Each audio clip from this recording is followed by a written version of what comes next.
What is up, guys? It is the Blue Bloods here, back with another Week 10 college football preview for y'all this Friday, man. And we got to start in the swag. We got an extremely interesting Battle of the Tigers going down in Jackson, Mississippi this weekend. As we have one of the more surprising teams, I would say, in the swag, as they were predicted to finish last by just about everybody. And we also got a team that has dominated the SWAC through their first, 8 games of the season, and they're looking to be one step closer to clinching their division in Jackson State. But we got Texas Southern traveling to Jackson to take on Jackson State. 1 o'clock kickoff, and this game is not on ESPN Plus. This game is on the Jackson State Sports Network. So go to their website, and they have a link to it. And I think you got to pay a few bucks to get into it or anything, but I'm pretty sure there are a few channels, y'all know who I'm talking about, that will at least stream the game. So definitely go check that out. I'll let y'all know the latest on who on YouTube might be streaming it, but you can get it on the Jackson State Sports Network. But let's set the table first before we get into the keys of the game. And we'll start with Jackson State coming into this one 7-1, 5-0 in the SWAC. They're coming off a very tough road win over Mississippi Valley State and Itabena last weekend. And yes, they may still be without head coach Deion Sanders, but this team continues to thrive and win with tough, strong defense and off the arm of freshman quarterback Shador Sanders and this passing attack that has just seemed to gotten better week in and week out. And this weekend, a win this weekend, guys, will bring them one win away from clinching the SWAC East. It'll be their first time winning their division since the 2013 season. So it's been a long time coming for the Tigers of Jackson State. So this game is huge for them. They get to be back in front of their home crowd, and I believe if they're allowing everyone under 18 to get in for free, so we could see another extremely large crowd in the vet this weekend. On the other side, man, Texas Southern comes into this matchup 2-5, 2-3 in the SWAC, and I don't think many people thought they would get those 2 wins in the SWAC, especially one over Southern. But they're coming off one of their more impressive wins of the season, a 59-17 beatdown of UAPB with almost 600 yards of total offense. But you gotta give all the credit in the world to their own freshman quarterback in Andrew Body, who has this offense averaging over 430 yards per game, and they've done it on the back of this offense. And this weekend, if they can pull the upset, one, it would be one of the biggest upsets in the SWAC this season, and two, depending on who loses and who wins in front of them, they could jump as high as number 3 in the SWAC West this season, which a lot of people would think that would be a giant, giant step forward for this program. So a lot's on the line for both of these teams, but currently Jackson State's on a 6-game win streak over Texas Southern, all but 2 wins coming by 10 or more points, which means an upset could be huge for Texas Southern in this series, and it'd be their first win since 2010, and that was the year Texas Southern won the SWAC, even though since then they've had to vacate that championship due to NCAA violations. But let's get into the keys. When we set the table, let's get into the keys for victory for both of these teams. And for Jackson State, it is clear what they do well. It's clear who the star of the team is, and it's clear who the key of the game is. And that is Shador Sanders in this passing attack has to go make plays against this Texas Southern defense that has allowed a lot of yards. I mean, they're allowing almost 260 through the air and almost 500 yards per game and over 40 points per game this season. Shador Sanders and these wide receivers could have a giant game. They don't run the ball very well. So the key to the game right now is just to let Shador Sanders be the playmaker and put the ball in these talented wide receivers' hands and let them go make plays against these DBs that they should have a significant advantage over. When you look at what Shador's done this year, man, I mean, week in and week out, it just blows my mind that he's doing it with the offensive line and the running help that he's getting, which is near zero. I mean, he's completing over 68% of his passes, has over 2,100 passing yards, 20 touchdowns, only 3 turnovers, and still has those 3 rushing touchdowns. He ranks top 2 in the SWAC, guys, in passing yards, passing touchdowns, number 1 in efficiency, tied for second in fewest interceptions, and leads the conference in completion percentage. He is doing it all, and he's doing it without getting any help from his offensive line, and he's finding to make and outside pocket. And up until last week, He's played mistake-free football, and so you've got to give Shador Sanders all the credit in the world for doing what he's done this year as a freshman with almost no help from his front five. And the number one thing is just his maturity that he shows, the leadership that he shows on this offense. It To me, it's been one of the more impressive things in this season, and that's why I have him winning SWAC Offensive Player of the Year right now because he's just been doing it on a different level for such a young quarterback. And I want to also give credit to the wide receiving core. It's really evolved over the season. Early, it was a lot of Warren Newman and Josh Lanier underneath making plays on short passes. But this passing game, since TC has taken over the play call and has really changed into more of almost a deep ball centric offense. I mean, they're pushing the ball down the field way more often than they were early in the season. So you have to wonder what could have that FAMU or ULM game look like if they were not afraid to push the ball down the field. Now, Keith Corbin, Malachi Wadman, Trevante Rucker, Josh Neer are the top guys to watch this weekend. But I really want to focus on Corbin and Wadman, who have really come along later in this season and been, I guess, game changers in my opinion. I mean, Corbin with over 500 yards receiving, he's averaging over 15 yards per catch and 4 touchdowns. He's top 5 in the SWAC in receiving yards, and he's top 10 in catches. Corbin's really come on late. He didn't have a huge impact early in the season, but he's really found his role in this offense. While Wadman, for me, has been the best SWAC wide receiver over these past few weeks. 21 catches, over 16 yards per catch, and 7 touchdowns, man. One third of his catches are touchdowns.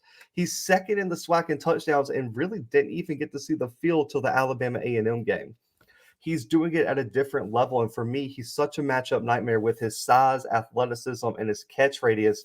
Shador Sanders can throw it within a country mile of him down the field, and he is going to snag it over a DB. And there's not many DBs that can jump with him because you look at what his basketball pedigree has really been and how great he is at just high pointing the ball and coming down with it. So I'm really excited to see what Wadman does this weekend.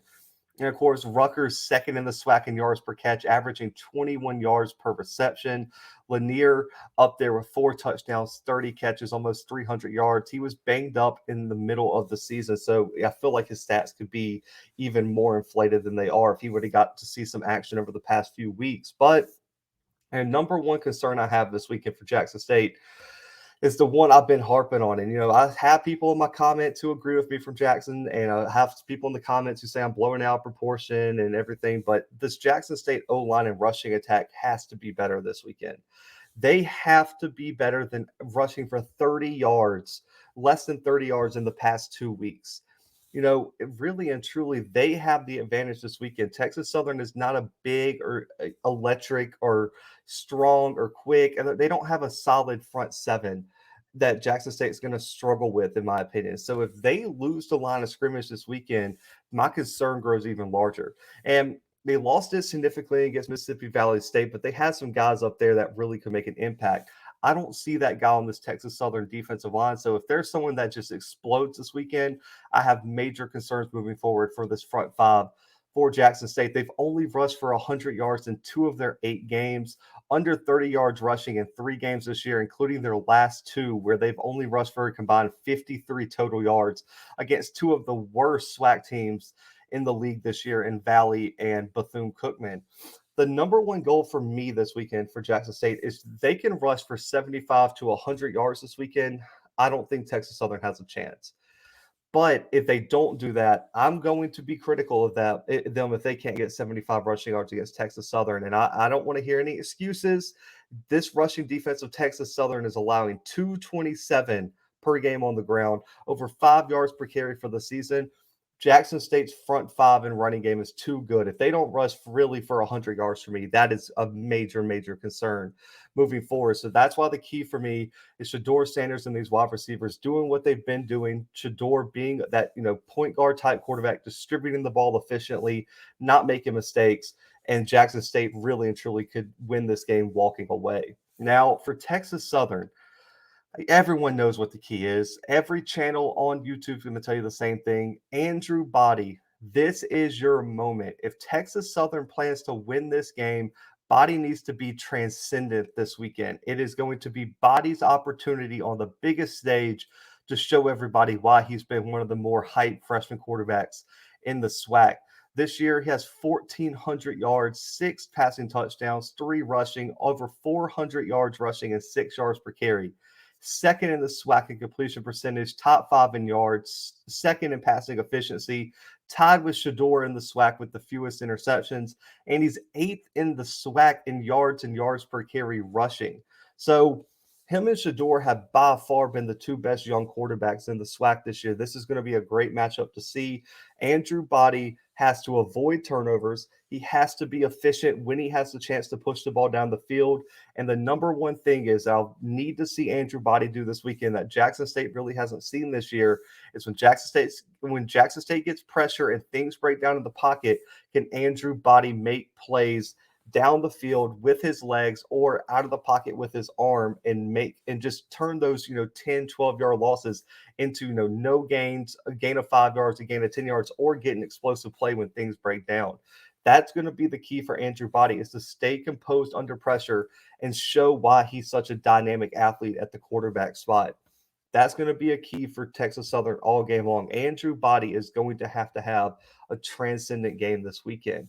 Now, for the wide receiving core for Texas Southern, I feel like they've been mostly underrated. They got multiple guys that can make plays for their young quarterback and Body, and this is a real test for Jackson State secondary, and I'm excited to see how these two teams match up.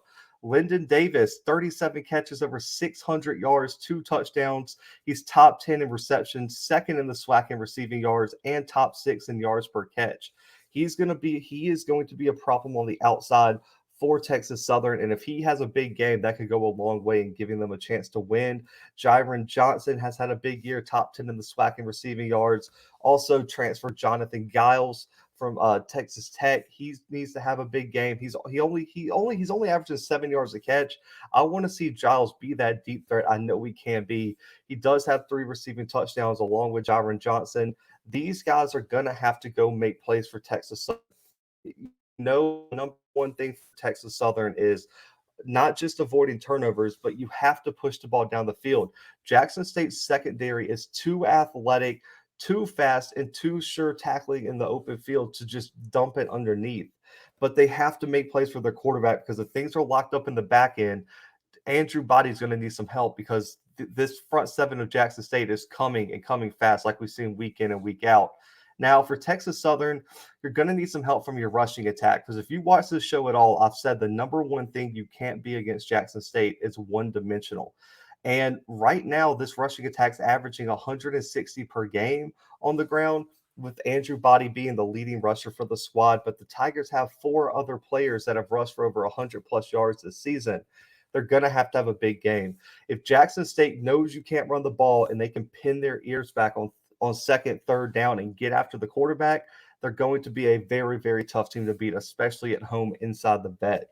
So Ja'Cory Howard has to play big this weekend. Ladarius Owens, also Kevin Harris and Jeff Proctor as rotational guys have to be big as well. But Ja'Cory Howard and Ladarius Owens both have rushed for 200 yards this year, both averaging over 6 yards per carry. Howard seventh in the SWAC in yards per carry. He's third in the SWAC in rushing touchdowns, while Ladarius Owens is also top 10 in yards per carry. Howard and Owens have to have giant games this weekend to help out Andrew Body, and they cannot leave him in the backfield unprotected and Jackson State not having to respect the run.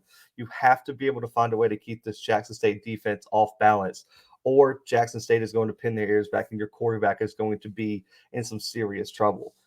So those are the keys for Texas Southern. Quickly, the matchup to watch for me is Texas Southern offensive line against J-State's D-line. Jackson State's defensive line is a problem, and Texas Southern's offensive line, let's give them some credit here, have only allowed 13 sacks this year. That's third in the SWAC, only behind Southern and Prairie View, and they've allowed 1 sack in their past 2 games.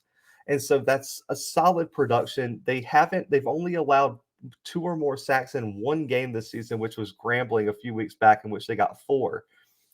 The one issue I have with the offensive line is tackles for loss. They have allowed 5 or more tackles for loss in all but 1 game, and that was Alcorn, where they only had 2.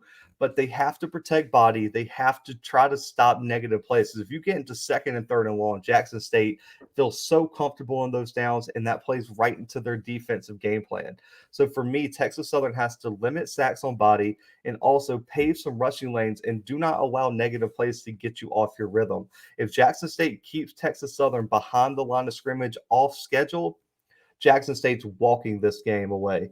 But if Texas Southern can stay in front of the chains, keep their offense balanced, and also get themselves into some third and shorts where you can be creative and not be predictable, that's how they're going to win the game. So Texas Southern's offensive line has to play big this weekend.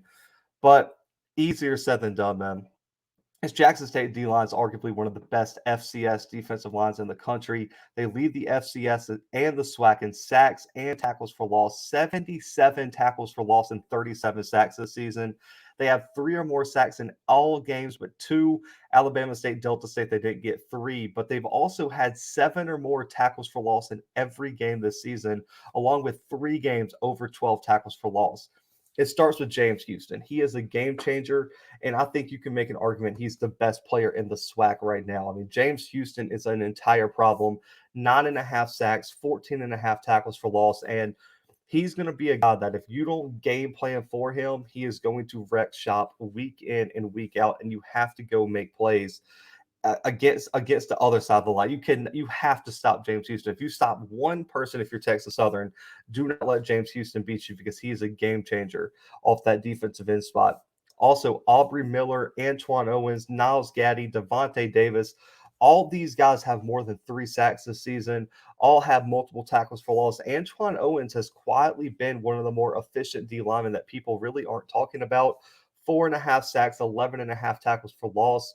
And then also Niles Gaddy had a big game last weekend. I want to see Niles Gaddy dominate this weekend because I think off the edge, they're going to focus on James Houston. Can Niles Gaddy make them pay off the other side of the defensive line? It's going to be a big week for Jackson State's D line to really make a statement against an O line that has played extremely well this season. So something has to give. This is strength versus strength.